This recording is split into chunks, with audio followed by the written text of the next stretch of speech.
Eu não estou dizendo que todo e qualquer criminoso que esteja cometendo sequestro relâmpago vai efetivamente cometer latrocínio. Eu só estou dizendo que, se você mudar essa norma, é muito provável que você aumente o número de latrocínio. Sem fazer um estudo econométrico, sem investigar mais, eu não consigo dizer para vocês quanto. Mas a lógica econômica, de início, já lhe diz que vai aumentar. Isso é o quê? Isso é uma análise dos possíveis efeitos que uma norma jurídica pode ter. Essa norma não existe ainda. Mas ela pode vir a ter efeitos, e essa já é uma análise que prevê. Se você tem alguma noção de quais são os possíveis efeitos de que uma norma pode vir a ter no mundo real, ou seja, sobre a conduta das pessoas, independentemente da corrente doutrinária que você siga, independentemente da corrente ideológica que você seja, é óbvio que na tomada de decisão essas informações são relevantes. Como eu disse antes, eu não estou dizendo que vocês devem ou não transformar o sequestro relâmpago em pena capital. Só estou dizendo que isso tem um impacto e que vocês devem levar em consideração esse impacto. Também é muito comum, quando a gente está falando de análise econômica do direito, as pessoas, em particular os juristas, dizerem o seguinte: olha, mas as suas premissas não são inteiramente verdadeiras, você está simplificando a realidade. Bem, a minha primeira resposta é óbvio, eu estou simplificando a realidade. Porque se eu não simplificasse a realidade, eu teria que ter a realidade. Então, não seria um modelo teórico. E mais, eu digo o seguinte, se eu faço isso, nós, juristas, somos muito piores. Afinal de contas, a gente pressupõe ou não pressupõe que todo mundo sabe a lei? Advogado não sabe a lei. Juiz não sabe a lei. Que dirá o verdureiro que está na esquina? Mas, nos nossos modelos teóricos, a gente adota que todo mundo sabe a lei. Isso em economia se chama informação perfeita. Ninguém parece se incomodar muito com isso. Outro pressuposto: quando você investiga a conduta de uma pessoa, e você está, em geral, tratando de casos de responsabilidade civil, qual é a métrica que você usa? Não é o homem moyã? O homem médio? Só que o homem médio não existe, exatamente porque ele é médio. Ainda assim, você exige que o jurisdicionado se comporte como homem médio. E é o desvio do comportamento em relação à média que você vai determinar a responsabilidade ou não. Então vejam que os pressupostos ou as simplificações que fazemos não é tão estranha ao direito. Com a única diferença é que na economia a gente deixa explícito a simplificação e reconhece as limitações da simplificação. E estamos mais abertos a discutir as implicações dessas limitações, dessas simplificações. Enquanto que no direito a gente passa batido. Okay? Outros dois programas de pesquisa que quem faz análise do direito também pode fazer é uma tentativa de prever que tipo de legislação será produzida. É o que nós chamamos de teoria da escolha pública ou public choice.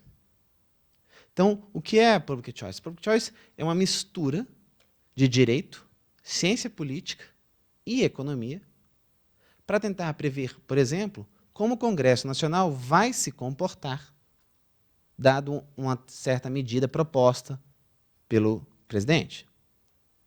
Ou como o Congresso Nacional vai reagir se o Supremo Tribunal Federal começar a fazer sentenças aditivas e inventar lei do nada.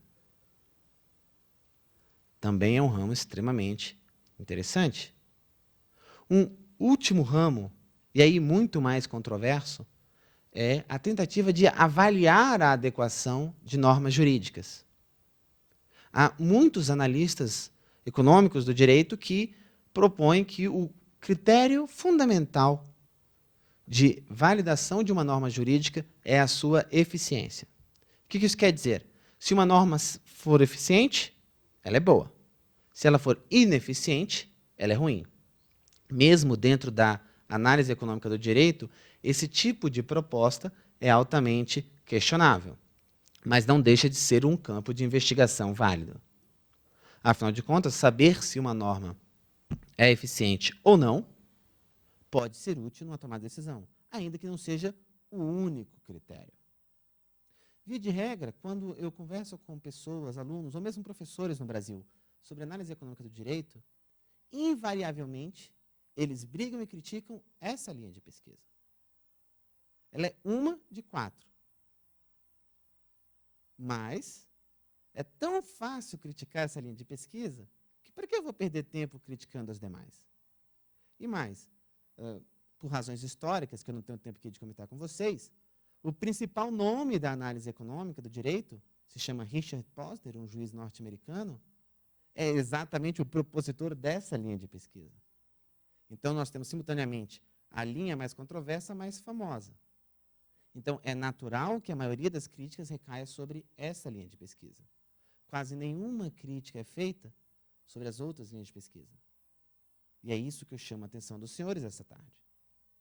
Porque é principalmente nessas outras linhas de pesquisa que a análise econômica do direito tem a agregar ao direito. Ok?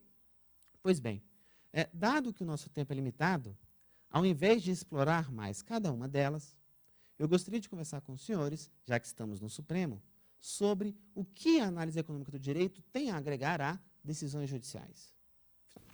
Pois bem, imagine que os senhores estão na Suíça. Os Alpes suíços, lindos, maravilhosos, extremamente íngremes, parece que não vão acabar nunca.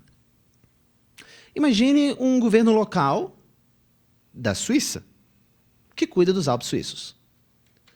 Nesse cenário, se os tribunais suíços começarem a entender que é obrigação do Estado proteger a qualquer custo os transeuntes que passam pelas vias rodoviárias montanhosas, isso pode ser uma boa decisão. A proteção dessas vias montanhosas requer a ação coordenada de explosivos, requer a ação coordenada de instalação de cercas e requer vigilância contínua 24/7 nos trechos mais perigosos.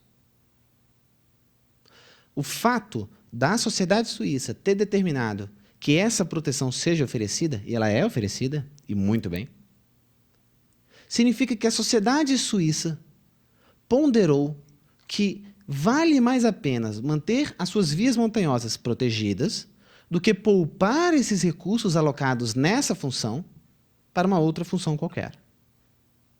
Nesse sentido e neste contexto, a norma suíça é eficiente. Pois bem, agora imagine o primo distante da Suíça, o Chile. O Chile, obviamente, não é um dos países mais pobres do mundo, mas definitivamente não é a Suíça. Pois bem, imagine que você está no Chile, em Santiago, e você comece a subir a Cordilheira dos Andes para esquiar. Vamos para El Colorado.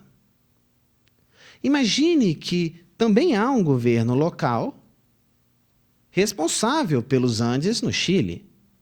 E imagine que você, um magistrado com doutorado na Suíça, decida agora que é obrigação do governo local manter protegidas vias montanhosas no Chile nos padrões suíços. E, portanto, será necessário o uso de explosivos, cercas protetivas e vigilância 24/7. Neste contexto, é possível e provável que essa determinação judicial levasse ao esgotamento dos recursos da administração de um país em desenvolvimento. Neste contexto, a mesma norma é absolutamente ineficiente, pois o uso desses recursos para alcançar essa proteção pode levar a resultados piores do que a proteção. Há outros interesses mais urgentes que serão desatendidos e que serão prejudicados porque foi determinado que os recursos fossem alocados à proteção das vias montanhosas. Então vejam que mesmo moralidade pode ser algo relativo. O que é justo e moral num contexto pode ser absolutamente injusto em outro. No mesmo tempo, basta você mudar as circunstâncias em volta. Um exemplo muito claro disso, e que acontece muito no Brasil, são juízes que são incapazes de negar uma ordem de segurança quando um cidadão vem e pede que o Estado lhe custeie um tratamento de 1,5 milhão, que tem a chance de 10% de dar certo, na Holanda, porque senão ele vai morrer. E faz sentido, num país pobre como o Brasil, gastar 1,5 milhão para salvar uma vida? Eu não gostaria de estar no lugar desse juiz. Nem fiz concurso para não ter que passar por isso.